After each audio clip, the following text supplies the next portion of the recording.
My story is definitely an interesting one, and I think you will appreciate it. So I've put together a little video that I hope you'll enjoy. Here it is. So I was born in Lewisville, Texas, about 15 minutes outside of Dallas. I was adopted, my brother and I, and we grew up in Sherman, Texas. So we grew up, went to school out there, were raised in the small town, but I never really was quite the fan of small town living. And I always knew that whenever I graduated high school and became an adult, I wanted to get to the big city. When we were younger, we used to travel to Dallas and have dinner down there, spend the evenings out there, and I knew one day I was gonna move out there, and that was gonna be home. So I would say within a month after graduating high school, I was packing my stuff up and I was on my way.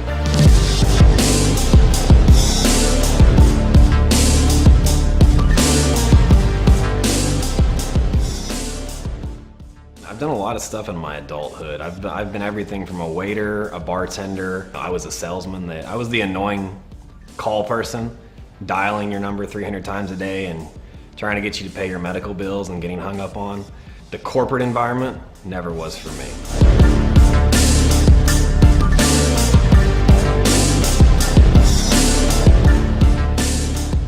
When I moved to Dallas, I became a personal trainer, and I was working 9-10 hours a day, picking up client after client after client, and then I'd go bartend on the nights. So Thursday night, Friday night, Saturday night, Sunday nights. I worked at a different bar every night, and I only picked the bars at the hot spots. So Thursday night hotspot, I was there. Friday night hotspot, I was there. Saturday, Sunday, and I was doing well.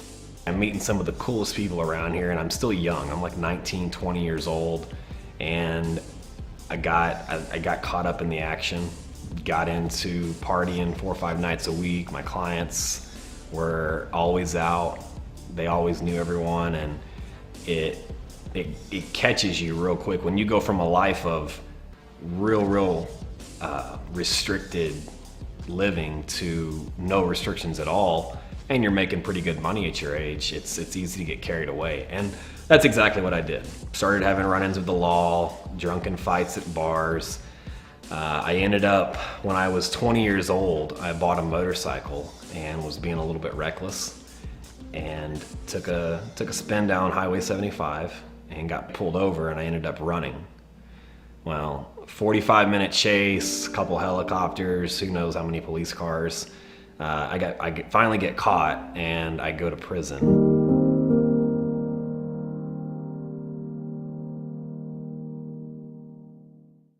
A year behind bars at 20 years old. I get out just after my 21st birthday. You know, I swore it was gonna be a brand new start. I was really gonna make something of my life. No, nothing changed. I got back into bartending, still doing a little bit of training, but this time I did make a little step. I went and got my real estate license, and I got on a team with Coldwell Banker, and I started working my way up the ladder.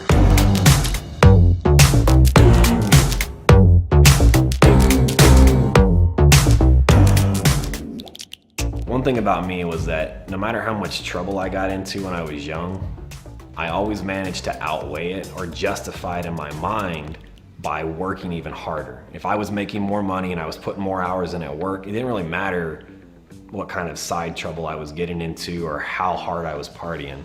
And that's just how it resonated in my mind. A few years go by, another DWI here, another DWI here. I finally thought, you know, it's Dallas is the problem. So I packed all my stuff, moved away to Miami.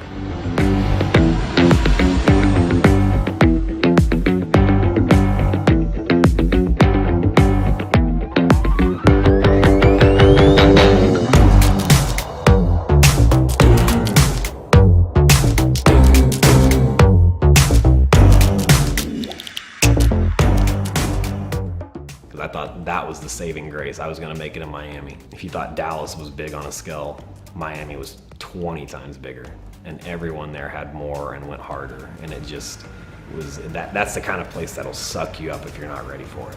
The thing that prompted me to move to Miami though was I had recently just gotten my second DUI, and then after I'd ended that, I got news that my brother was killed. And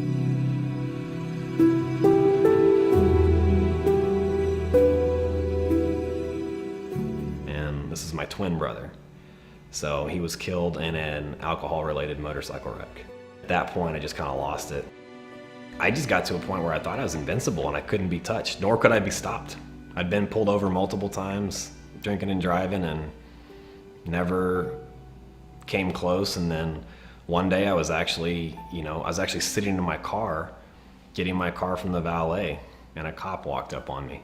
That ultimately landed me my third DUI, which then landed me again in prison, this time for 11 months.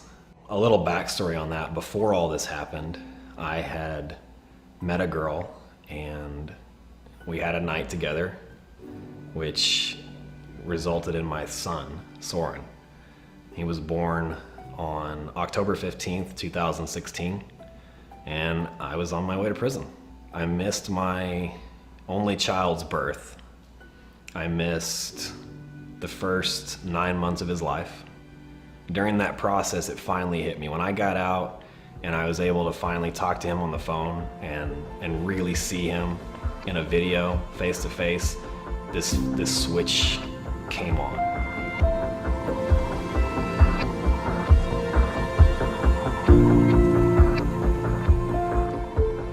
I got out in June 12th of 2017, and I had to go to a halfway house at the Salvation Army for 3 months. So I'm sitting here, I'm in this halfway house, and they let you out, 4 to 5 hours a day, 3 to 4 days a week, with the purpose of getting a job. But we all know that you can't really, nobody's hiring ex-felons that are recently out of prison that come in and say, hey, I need a job, but I can only work 3 days a week for 4 hours a day. They're just kind of like, go on, we can't help you. I remember back, I'd always had this passion for watches. When high school, I got my first watch. It was like this blinking fossil watch where the dial blinked blue and red. And I thought I was just the coolest kid in high school. I got that my sophomore year. My junior year, I bought another one that blinked blue and green. Now I was really the coolest kid in high school because nobody else had 2 watches, much less 2 watches that blinked colors.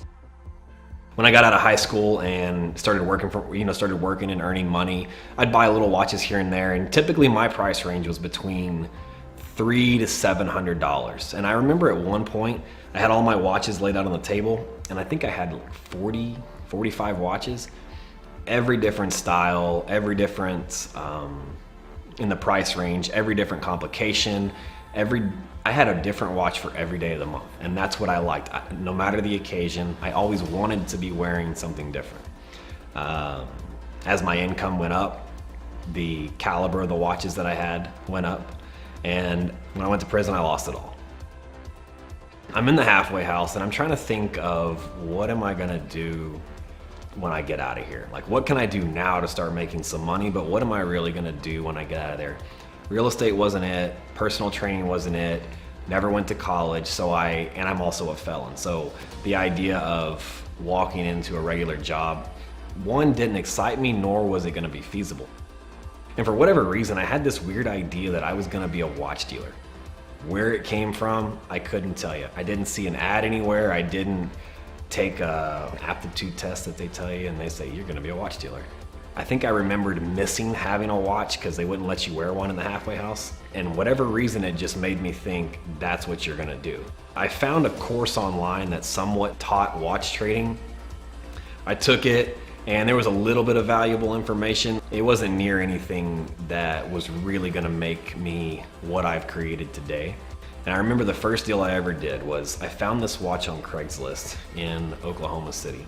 And the guy, it was a Tag Heuer, and the guy wanted like $2,100 for it. So we went back and forth for a couple days, and I negotiated it down to $1,300, and I drove halfway to meet him.